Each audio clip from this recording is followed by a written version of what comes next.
Shalom, bertemu dalam renungan hari ini. Puji Tuhan, kesempatan yang baru, hari yang baru. Kiranya selama kita hidup ya, kita berdoa dan berharap kita menjadi kepanjangan tangan Tuhan, menjadi saluran berkat ya bagi Tuhan untuk memberkati siapapun yang ingin Tuhan berkati melalui hidup kita.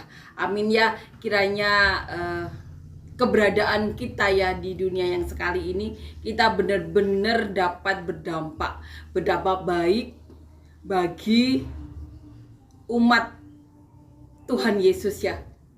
Amin, amin. Dan kiranya orang-orang tahu bahwa rahmat dan belas kasihan itu hanya ada pada Tuhan Yesus. Jalan ke surga hanya ada pada Tuhan Yesus. Kiranya kita bisa melakukan tugas kita ya, tugas yang diembankan kepada semua orang yang mengaku sebagai murid-murid Tuhan Yesus. Amin ya, kita dapat berbuah, kita dapat bertumbuh, berakar kuat, berbuah lebat bagi kemuliaan Tuhan. Amin ya, amin. Kita saling menguatkan, kita saling membantu untuk bisa menjadi seperti yang dikehendaki Tuhan. Apa yang dikehendaki Tuhan? Menjadi orang-orang yang mengasihi Tuhan Yesus, yang melakukan semua perintah Tuhan Yesus. Sehingga janji Bapa, yaitu roh yang dari Bapa sendiri, benar-benar ada di dalam diri kita. Amin ya. Dan siapapun ya yang ada roh dari Bapa, pasti dunia akan melihatnya.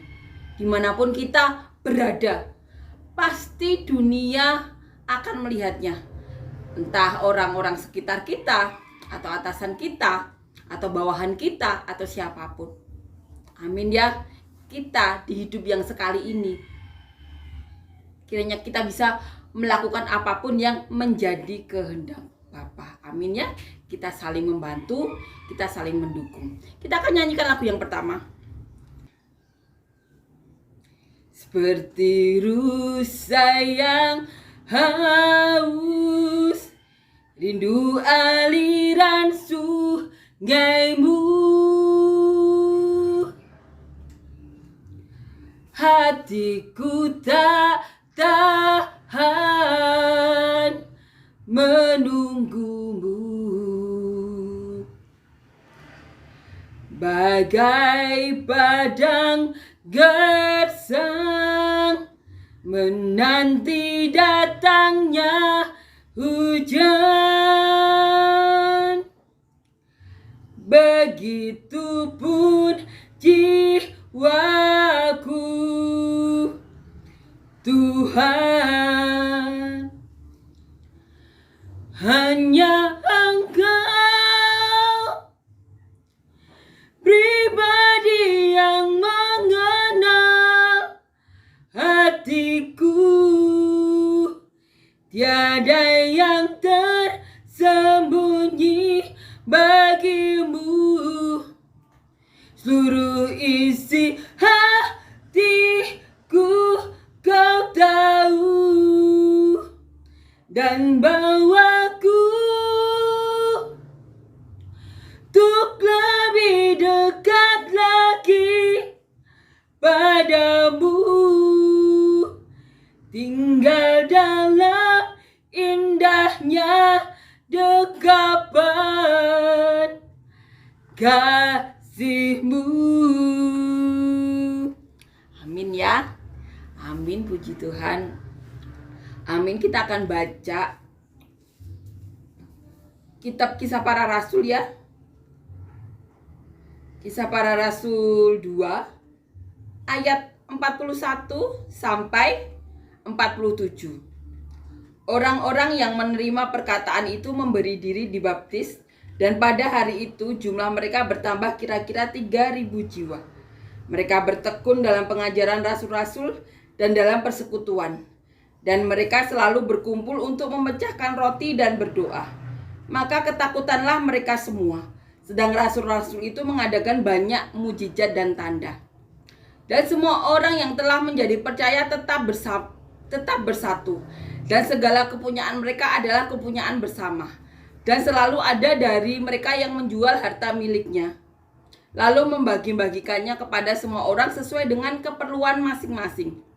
Dengan bertekun dan dengan sehati mereka berkumpul tiap-tiap hari dalam bait Allah. Mereka memecahkan roti di rumah masing-masing secara bergilir dan makan bersama-sama dengan gembira dan dengan tulus hati, sambil memuji Allah, dan mereka disukai semua orang. Dan tiap-tiap hari Tuhan menambah jumlah mereka dengan orang yang diselamatkan. Amin ya. Cara hidup jemaat yang pertama di sini diceritakan. Setelah Petrus berkhotbah kemarin, kita tahu alasan Petrus berkhotbah karena ada orang Yahudi yang karena tidak tahu arti dari perkataan Roh Kudus ya. Karena yang tahu pastinya orang-orang yang saat itu tidak berasal dari Yahudi, Mesopotamia, Kirene, dan lain-lain. Mereka tahu artinya. Karena apa? Karena Roh Kudus berbicara dengan memakai bahasa daerah mereka. Nah, orang Yahudi kan nggak tahu mereka ngomong apa. Orang-orang Yahudi itu bilang mereka itu mabuk anggur manis. Petrus langsung berdiri di hadapan mereka dan berkhotbah ya. Kita tahu sebelumnya Petrus sampai menyangkal Tuhan Yesus karena ketakutan saat orang Yahudi berkata bahwa Petrus mengenal Tuhan Yesus, tapi Petrus menyangkal. Nah, di sini kebalikannya. Saat ada orang Yahudi yang menghina Roh Kudus dengan mengatakan mabuk anggur manis, Petrus langsung menjawab dengan data. Datanya pakai apa? Datanya pakai kitab orang Yahudi, kitab Taurat. Mereka sampai terkagum-kagum dan berkata apa yang harus mereka lakukan? Petrus berkata, baptis. Berilah diri kalian dibaptis. Selamatkan diri kalian dari angkatan yang jahat ini. Setelah Petrus berkhotbah seperti itu, 3.000 jiwa bertambah pada jumlah mereka. Ada 3.000 orang yang bertobat karena saat Petrus berkhotbah ada Roh Kudus. Petrus tidak mau Roh Kudus disangkal, langsung berkata kepada mereka. Nah, di sini diceritakan bagaimana cara hidup jemaat yang pertama. Disebut ada ketulusan. Dan saat itu dikatakan bahwa orang-orang yang ikut dalam jemaat yang pertama ya, yang dipimpin Petrus saat itu, dikatakan disukai banyak orang. Kita kan tahu di mana ada ketulusan, pasti banyak hati yang bersuka cita. Itu yang terjadi. Kita akan renungkan ya. Kita akan renungkan perikop ini. Mereka bertekun dalam pengajaran rasul-rasul dan dalam persekutuan, dan mereka selalu berkumpul untuk memecahkan roti dan berdoa. Itu yang mereka lakukan. Mereka selalu berkumpul dan memecahkan roti dan berdoa. Mereka perjamuan kudus serta berdoa bersama. Maka ketakutanlah mereka semua, sedang rasul-rasul itu mengadakan banyak mujizat dan tanda. Jadi saat rasul-rasul mengadakan mujizat dan tanda ya, karena mereka saat itu disertai Roh Kudus, banyak orang yang ketakutan. Karena berarti mujizat dan tanda itu benar-benar dapat dilihat oleh mata jasmani mereka. Dan semua orang yang telah menjadi percaya tetap bersatu, dan segala kepunyaan mereka adalah kepunyaan bersama. Ini yang dikatakannya. Mereka saat itu berkumpul bersatu, dan dikatakan segala milik mereka adalah milik bersama. Maka dikatakan di sini ada ayat dikatakan ketulusan hati. Kita akan baca. Dan selalu ada dari mereka yang menjual harta miliknya. Ini yang mereka lakukan. Lalu membagi-bagikannya kepada semua orang sesuai dengan keperluannya masing-masing. Makanya di sini ada tertulis ya, ketulus hati di ayat 46. Kita akan lanjutkan. Dengan bertekun dan dengan sehati mereka berkumpul tiap-tiap hari dalam bait Allah. Mereka dikatakan berkumpul tiap hari dalam bait Allah. Mereka memecahkan roti di rumah masing-masing secara bergilir dan makan bersama-sama dengan gembira dan dengan tulus hati. Tentunya mereka ini ya, setelah bekerja mereka berkumpul, karena mereka dikatakan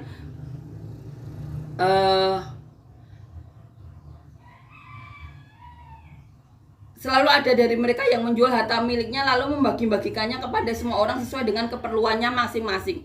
Karena dikatakan ada yang 3.000 orang bergabung ya. Mereka memecahkan roti di rumah masing-masing cara bergilir dan makan bersama-sama dengan gembira dan dengan tulus hati, sambil memuji Allah, dan mereka disukai semua orang, dan tiap-tiap hari Tuhan menambah jumlah mereka dengan orang yang diselamatkan. Amin ya. Kita bayangkan, umpama dari 3.000 orang itu laki-laki ada berapa? Mereka yang bekerja. Tentunya perempuan, anak-anak juga banyak ya. Jadi mereka ada yang menjual harta miliknya. Dan tentunya untuk memberi makan 3.000 orang, belum keluarganya, banyak keperluan, banyak yang dilakukan. Kita percaya seperti Petrus yang punya keahlian, pasti memakai keahliannya ya. Karena Tuhan berkata pakailah talenta. Amin ya. Amin. Di sini dikatakan tulus hati. Tulus hati mereka membagi-bagikan harta miliknya.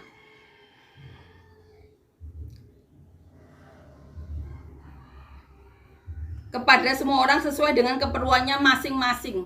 Maka di sini dikatakan tulus hati. Dan kelompok jemaat pertama ini dikatakan disukai banyak orang. Ini contoh dari Petrus. Kenapa saat itu ada ketulusan? Karena saat itu mereka banyak saksi mata. Mereka melihat Tuhan Yesus naik ke surga. Mereka merupakan saksi mata bagaimana Tuhan Yesus memberi makan. Mereka merupakan saksi mata bagaimana Tuhan Yesus disalib bagi mereka. Mereka saksi mata ketulusan dari Tuhan Yesus. Mereka melihat sendiri bahwa yang Tuhan katakan anak Mesias, anak Allah benar-benar terjadi. Tuhan Yesus terangkat di depan mata mereka. Ada ketulusan.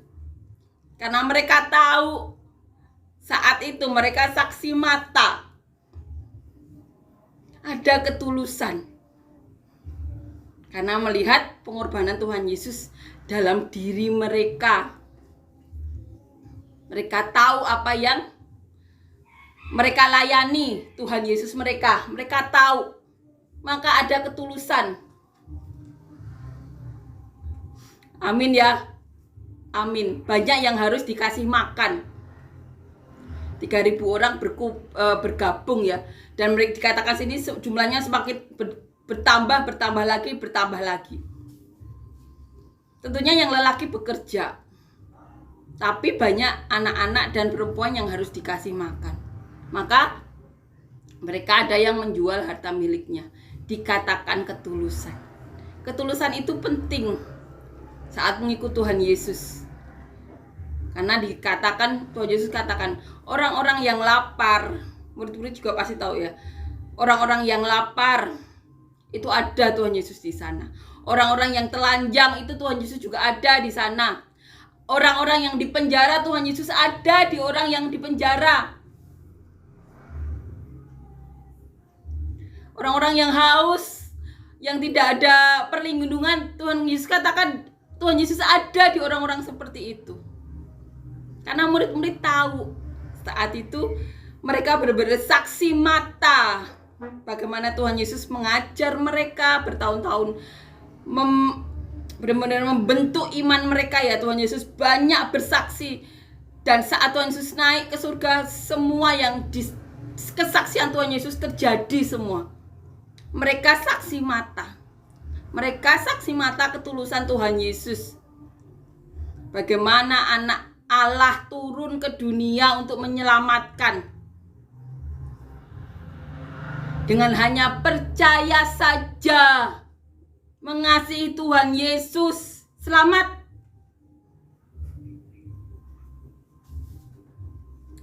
Makanya di sini dikatakan ada ketulusan. Karena tentunya murid-murid Tuhan Yesus menjadi contoh. Saat ada beberapa yang bekerja ya, masih banyak yang perlu dikasih makan. Makanya di sini dikatakan ada yang sampai menjual harta milik mereka untuk dibagi sesuai keperluannya masing-masing. Di sini dikatakan ketulusan. Dan mereka disukai semua orang karena ada ketulusan. Amin ya. Roh Kudus saat itu memenuhi diri mereka. Ketulusan mereka dirasakan orang-orang sekitar mereka. Amin ya. Kiranya ini menjadi contoh bagi kita. Ini yang dilakukan Petrus saat memimpin. Petrus bukan Petrus yang dulu, tapi Petrus yang sudah dipenuhi Roh Kudus. Petrus yang sudah dikuatkan Tuhan Yesus. Amin ya, kiranya ini benar-benar menjadi contoh kita saat berada di dunia. Amin ya. Amin. Ini contoh bagaimana Petrus memimpin jemaat mula-mula. Kiranya ini menguatkan kita, kiranya ini benar-benar meneguhkan kita. Petrus memberi contoh saat memimpin jemaat mula-mula. Amin ya. Kita akan nyanyikan lagu yang kedua.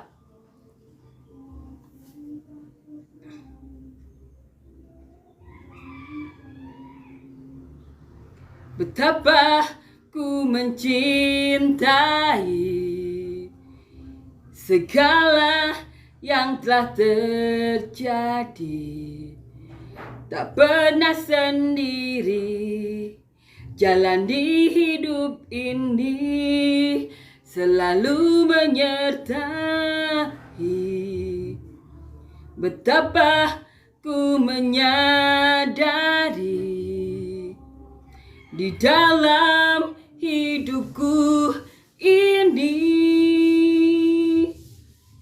Kau selalu memberi rancangan terbaik oleh karena kasih. Bapa, sentuh hatiku, ubah hidupku menjadi yang baharu, bagai emas yang murni. Kau membentuk bejana hatiku. Bapa, ajarku mengerti sebuah kasih yang selalu memberi, bagai air mengalir yang tiada pernah berhenti. Amin ya, puji Tuhan, amin.